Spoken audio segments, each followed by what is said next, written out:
எல்லாருக்கும் வணக்கம். கடுமையான விமர்சனங்கள், ஆரம்ப கால தோல்விகள், இது எல்லாத்தையும் தாண்டி இன்னைக்கு இந்தியாவோட மிகப்பெரிய ஸ்டார்ஸ்ல ஒருத்தரா வளர்ந்து நிக்கிற ஒருத்தரோட கதையை தான் நம்ம பார்க்க போறோம். இது ஒரு அசாத்தியமான கம்பேக் ஸ்டோரி.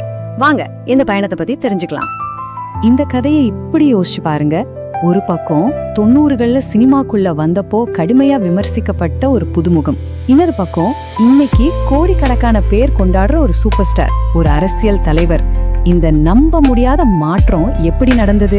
அதுதான் நம்மளோட இன்னைய பார்வை. சரி வாங்க கதை ஆரம்பிச்ச இடத்துக்கே போவோம். அவரோட பயணத்தோட முதல் கட்டம். சினிமால வர்ற மாதிரி ஆரம்பம் இன்னும் அவ்வளோ சுலபமா இல்ல. திரையுலகத்துல அவர் கால் பதிச்சதே ஒரு பெரிய போராட்டம் தான். எல்லாத்துக்கும் தொடக்க புள்ளி இதுதான். 1992ல வெளியான அவரோட முதல் படம் நாளைய தீர்ப்பு. அந்த படம் ஒரு வெற்றி படமா அமையல. அதுக்கு பதிலா அவருக்கு கடுமையான விமர்சனங்களை மட்டும்தான் பரிசா கொடுத்துச்சு. விமர்சனங்கள்னா சும்மா இல்ல, ரொம்பவே கடுமையானது. இவரெல்லாம் ஒரு ஆக்டரா அப்படின்னு கேக்குற அளவுக்கு நிலைமை இருந்துச்சு. குறிப்பா அவரோட தோற்றத்தை வச்சு பயங்கரமா கிண்டல் செஞ்சாங்க. ஒரு ஸ்டாருக்கான மெட்டீரியலே இவர்கிட்ட இல்லன்னு பலரும் ஓபனாவே பேச ஆரம்பிச்சாங்க. ஆனா பாருங்க, இந்த தோல்வி அவரை ஒண்ணும் பண்ணல. அதான் சுவாரஸ்யமே. சொல்ல போனா அந்த அவமானங்கள் தான் அவரை செதுக்குச்சு. தனக்கு வந்த நெகட்டிவ் கமெண்ட்ஸை எப்படி பாசிட்டிவா மாத்தினாரு அத பாக்கலாம் வாங்க. அவர் உடைஞ்சு போயிருக்கலாம், ஆனா போகல. அதுதான் இங்க முக்கியமான பாயிண்ட். அவர்கிட்ட ஒரு கிளியரான பிளான் இருந்துச்சு. யார் என்ன சொன்னாலும் கண்டுக்காத, அந்த விமர்சனங்களையே படிக்கட்ட மாத்து, வேலையை மட்டும் பாரு. அவரோட முழு கவனமும் சினிமா மேல மட்டும்தான் இருந்துச்சு. அதுக்கப்புறம் ஆரம்பிச்சதுதான் அசலான ஆட்டம். பல வருஷ கடின உழைப்பு. இந்த டைம்ல தான் கொஞ்சம் கொஞ்சமா தன்னோட திறமைகளை கூர்த்தேட்டி மெதுவா மக்கள் மனசுல இடம் பிடிக்க ஆரம்பிச்சாரு. அவரோட வெற்றி அதிர்ஷ்டத்தால மட்டும் வரல, அதுக்கு பின்னாடி பல வருஷ உழைப்பு இருக்கு.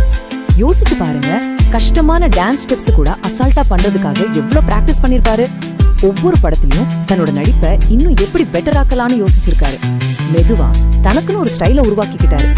இதுக்கெல்லாம் தேவைப்பட்டது பொறுமை, அப்புறம் விடாமுயற்சி. அது அவர்கிட்ட நிறையவே இருந்துச்சு.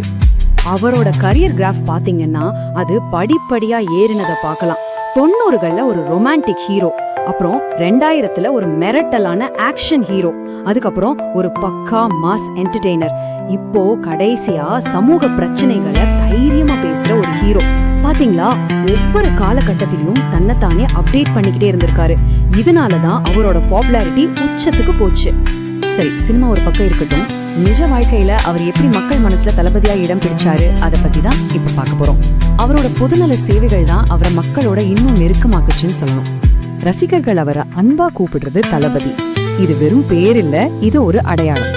தலைவன் அல்லது கமாண்டர்னு அர்த்தம் வர்ற இந்த வார்த்தை அவரோட சினிமா கேரக்டரையும் நிஜ வாழ்க்கையில அவர் செய்யற உதவிகளையும் ஒன்னா இணைக்குது. ஒரு வகையில அவரோட அரசியல் பயணத்துக்கான விதையே இங்கதான் விழுந்துச்சுன்னு கூட சொல்லலாம். அவரோட சேவைகள் பல வகையில இருந்துச்சு. படிக்கிற பசங்களுக்கு கல்வி உதவி செய்யறது, பசியோடு இருக்கிறவங்களுக்கு உணவு கொடுக்கறது, அப்புறம் தன்னோட ரசிகர் மன்றங்கள் மூலியமா ஏகப்பட்ட நலத்திட்டங்கள் செய்யறதுன்னு இப்படி பல விஷயங்கள். இதனாலதான் அவர் வெறும் ஒரு நடிகரா மட்டும் இல்லாம மக்களுக்காக யோசிக்கிற ஒரு நல்ல மனுஷனாவும் பார்க்கப்பட்டாரு. இப்போ அவரோட வாழ்க்கை பயணத்துல நடந்த மிக முக்கியமான லேட்டஸ்ட் டர்னிங் பாயிண்ட்டுக்கு வருவோம். அதுதான் அவரோட நேரடி அரசியல் பிரவேசம். ஆமாங்க, 2024ல தமிழக வெற்றி கழகம், அதாவது தவைகன்னு தன்னோட அரசியல் கட்சிய அதிகாரப்பூர்வமா ஆரம்பிச்சிட்டாரு. பல வருஷமா ஒரு பெரிய ஸ்டாரா இருந்தவர் இப்போ ஒரு அரசியல் தலைவரா மாற போறார். இது அவரோட கரியர்ல ஒரு முக்கியமான கட்டம். இந்த மாற்றம் எவ்வளவு பெருசுன்னு யோசிச்சு பாருங்க. இத்தனை நாளா பாக்ஸ் ஆபீஸ் ரெக்கார்ட்ஸ பத்தி பேசிட்டு இருந்தோம், இனி ஓட்டு வங்கிகளை பத்தி பேச போறோம். பஞ்ச் டைலாக்ஸ் பேசிட்டு இருந்தவர் இனி அரசியல் அறிக்கைகள் விட போறாரு. ஒரு ஸ்கிரீன் ஹீரோ இப்ப ரியல் லைஃப்ல ஒரு மக்கள் சேவகரா மாற முயற்சி பண்றாரு.